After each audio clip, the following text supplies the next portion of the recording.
my dear king, if you are desirous of, aspiring for liberation, Vishayan Vishavatyaja, all the objects of the world, including your throne, gold and what not, Vishavatyaja, you must have the readiness, the will, the resolve to abandon all of them, considering them as if they are poisonous.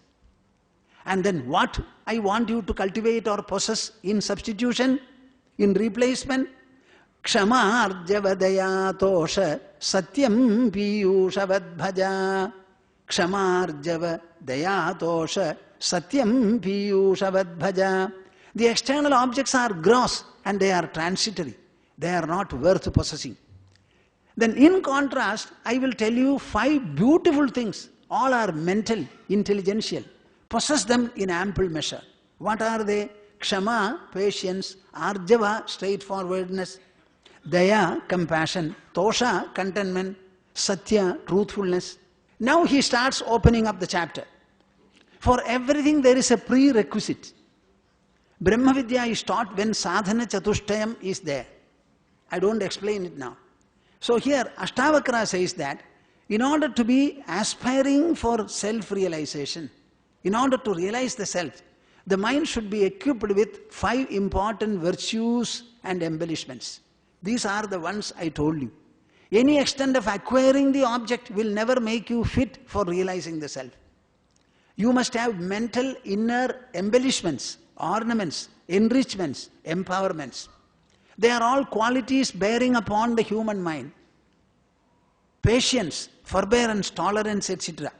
Now he says, listen to me. I am Ashtavakra and all of you are king. Huh? Why are you keeping quiet? All of you are King Janaka. Now Ashtavakra is talking to you. Please come along with me. Just like Janaka did. Na prithvi, na jalam, na agnihi, na vayur, dyaur, va bhavan, esham sakshinamatmanam, chidrupam vidhi muktaye. Finished. If you want to be liberated, the liberation follows a knowledge. It comes to you in the form of an intelligential fruition, outcome or fulfillment. Intelligence is the tool to be employed in perceiving anything whatsoever. Suppose I have to see this box. I have to give an order to the eyelids to open and I have to focus my vision in this direction. Though eyes are used as an instrument in the process, the real seer and the seeing process are taking place within me, within the body. Do you agree or not? Huh? Our intelligence is the master, is the only instrument for knowing. The same intelligence you have to focus where? On the self. There no sensory organ comes. Janaka is listening to Ashtavakra's words. Ashtavakra is speaking through his mouth. And these words are heard by the eardrum. It is understood, the words are understood by the intelligence. The ear is only acting as a medium, as an instrument for the purpose. The transaction or the interaction is between the intelligence of Ashtavakra and the receiving intelligence of King Janaka. Am I sure? Am I clear? Na prithvi, na jalam, na agnihi, na vayur, dyaur, na va bhavan. My dear Janaka, let me ask you, how many things are there in this world? What constitute this world? Have you thought about it? In the whole world, there are only 5 items or constituents. One is Prithvi, the solid earth on which we live. Have you ever seen the earth revolving? Huh? In the internet there are no pictures.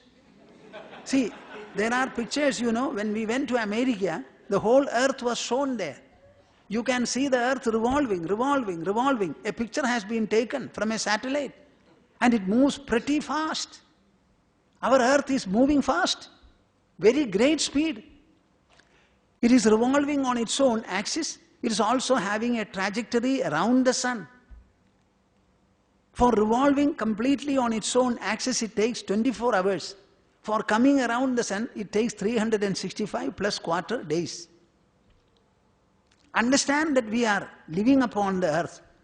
So the earth becomes the first constituent for us. And upon the earth, 3/4 are covered by water.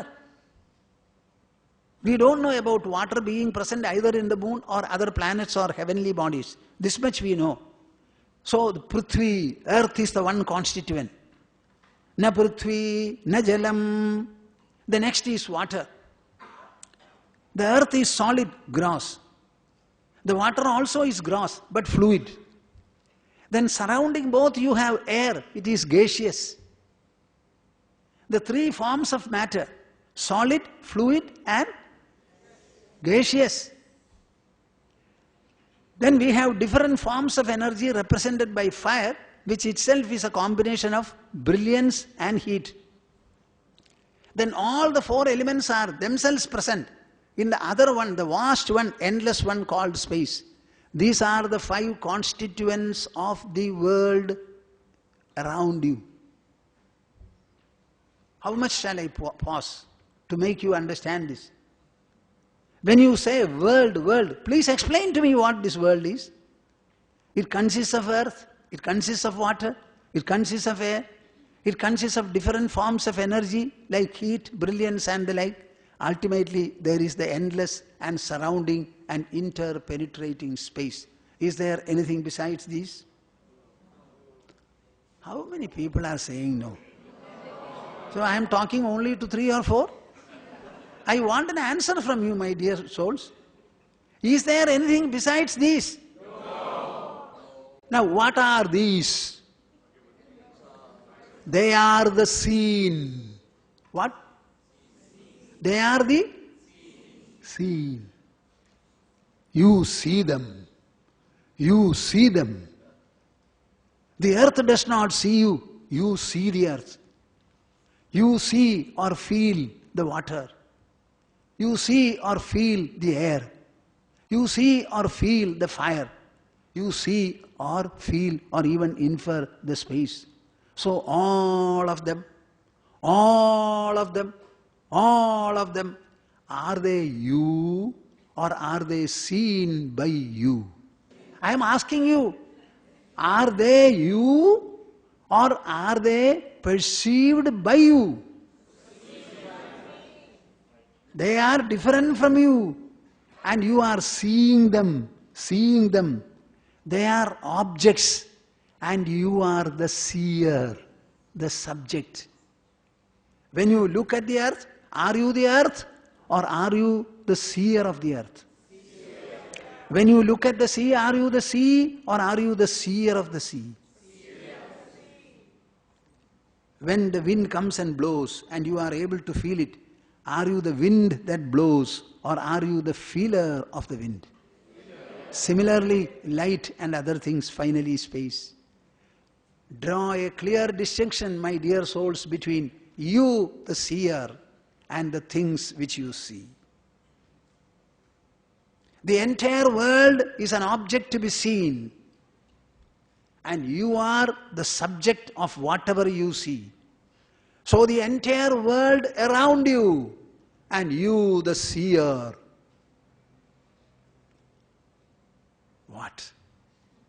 What? Are you able to get me? Huh? Please designate yourself properly. The earth may be very huge. It is I who look at it through my eyes and then say it is huge. Has the earth ever told you that I am huge? Has the fire told you that I am fire? It is your vocabulary, your naming, your assessments. So who is the assessing officer here? The collector of customs. The appraisement officer. Who is that? I see the earth through my eyes, which I have myself evolved and formulated. The entire world is a product seen by me. I am the seer. Can the seer ever become the seen? I am disappointed. Can the seer ever become the seen? Please say, all of you, Baba. Can the subject ever become the object? The subject is subject, the object is object. There is an interaction between the two. The interaction is between the subject and the object, not between the object and the subject. When I walk on the earth, does the earth know that I am walking? Huh? I walk, I have my exercise, I reach my distance. It is all a subjective and a personal process. Poor earth does not walk along with me. When I pour water on my body to take a bath, Mr. Water, does he know it? I am using it for my bath. It is all a subject process for subject's purpose. So he says, Na Prithvi, you are not the earth that you see. You are not the earth that you trample upon, you live on. Na Jalam, you are not the water that you drink or bathe with. Na Agnihi, you are not the fire that you use in the kitchen for cooking. Na Vayuhu, you are not the wire that the fan is blowing repeatedly on you. Then, Dhyaurnava Bhavan, you are not the space surrounding all these four elements. Esham Sakshinam, you are the witness, the observer, the Sakshi, the seer, the perceiver, the experiencer of all these things. If you are capable of experiencing the earth, which itself is gigantic, the ocean which is more vast, and the sky which is still endless, if you are capable of perceiving, are you with me? Yes. With me? Yes. If you are capable of perceiving the huge earth, the vast seas, the endless space, that endless space, along with the myriad objects in the space, if you are capable of seeing all of them at infinite distances, infinite variety, tell me, what is your capacity?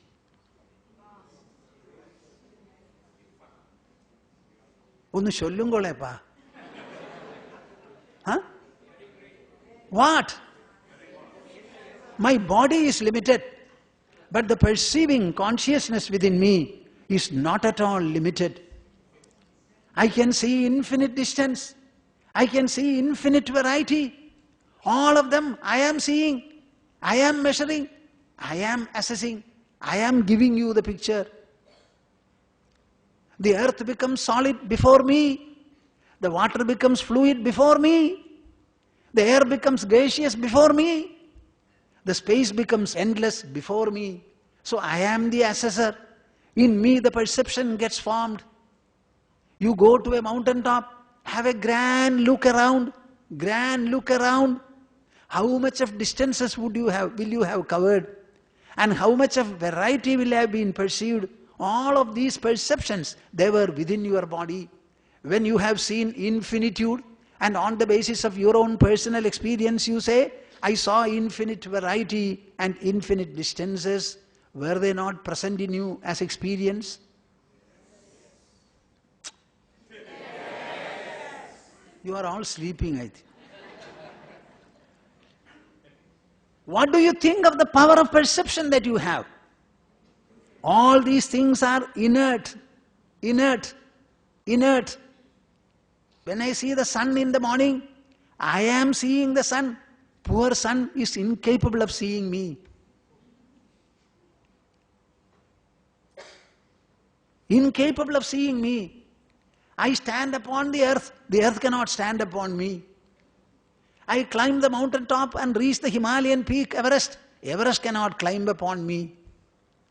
With 2 small feet I started climbing. Every time I place my foot, the height of the mountain gets reduced and conquered by me. And I go on top. Stand there. What does it mean? Who is taller now? I or the mountain? With small feet, short feet, I started climbing. What do you think of your power, my dear souls? Never say I am weak. Never say I am short. Never say I am poor. Never say I am insufficient. You are a totally different substance than the world. The world consists of inert substances. Whether it is earth, water, air, fire or space, all of them are inert, insentient. And you are sentience embodied. Chidrupam vidhi muktaye. Understand that you are the seer, you are the observer, you are the experiencer, you are the perceiver, you are the realizer. You are the realizer of everything in this world.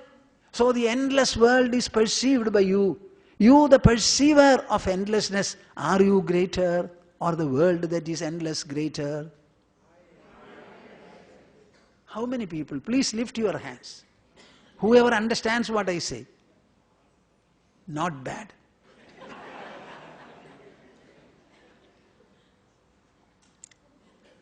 Janaka, understand that Esham Sakshinam Atmanam. You are the Atma, the self, which is witnessing and perceiving all these objects.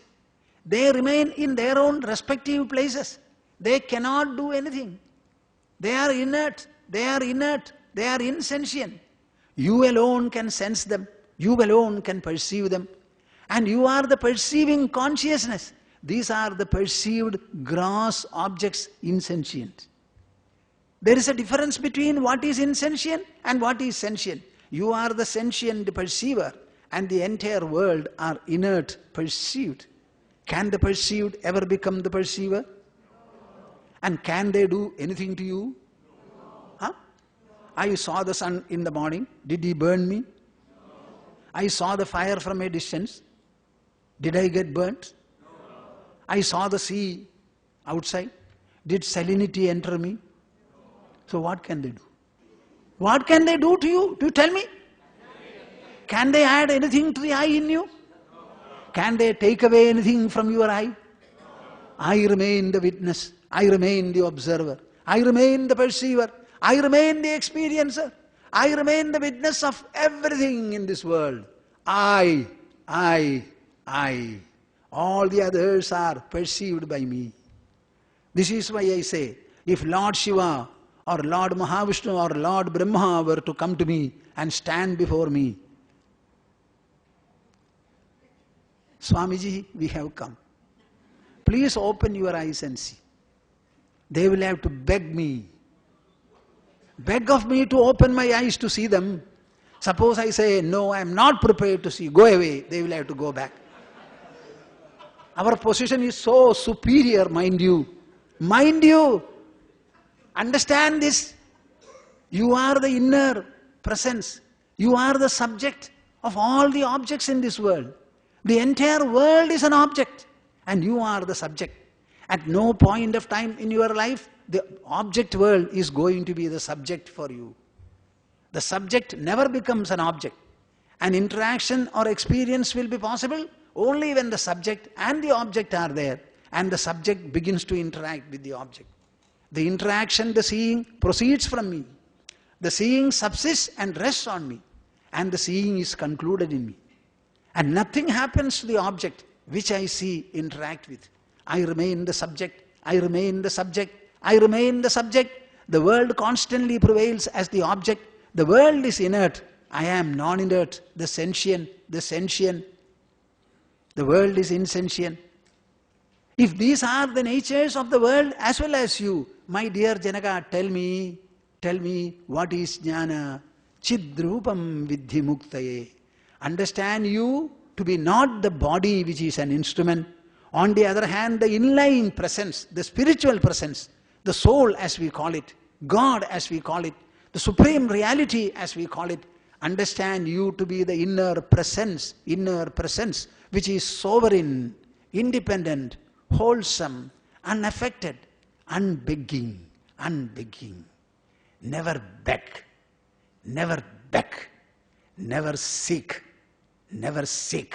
but understand, realize, perceive, feel and experience. As you are looking at an object, start looking at yourself. Close your eyes. Find out what is it that thinks, what is it that experiences. I experience the mountain, I experience the sea, I experience the space, I experience millions of objects, stars in the sky. Where from do I get this power of perceiving so many? How do I carry it? In the whole process of interaction, does the world get benefited to the least? Huh? You put up a factory upon the earth, it starts producing goods taking from earth's products. By the whole process of production, do you think earth gets benefited? Where is all the tin that you had in Malaysia? Huh? Who gets benefited, you tell me?